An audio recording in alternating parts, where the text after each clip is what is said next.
اليومين دول واحنا قاعدين بنتفرج على الاخبار سواء في التلفزيون او على النت، كلمة كبيرة كده دايما بتنط في وشنا اسمها الاغلاق الحكومي للولايات المتحدة الامريكية او government shutdown. المعنى الحرفي ان الحكومة قفلت.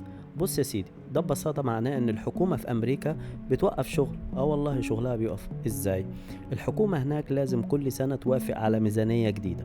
الكونجرس اللي هما مجلس الشيوخ لازم يتفقوا على الفلوس اللي هتتصرف على كل حاجة، زي المدارس والمطارات والرواتب وخلافه. لو ما اتفقوش الدولة حرفيا بتقفل أبوابها.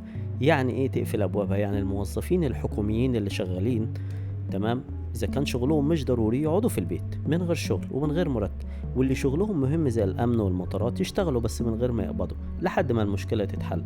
طب ليه ده بيحصل؟ لأن كل حزب عايز يفرض رأيه في الميزانية، ولو ما اتفقوش قبل آخر الميعاد البوابة بتقفل. طب ده بيأثر على ايه؟ طبعا ده بيأثر على حاجات كتير. التأثير ده بيأثر على المطارات والتأشيرات، والدنيا بتبقى زحمة ومكاتب الحكومة بتقف والاقتصاد بيقف، وحاجة في آخر بهدلة. طيب وفي الآخر بيفضلوا يتخانقوا لحد ما يتفقوا وبس يوافقوا على الميزانية، الحكومة تفتح تاني والناس ترجع تقبض فلوسها. وده باختصار الإغلاق الحكومي.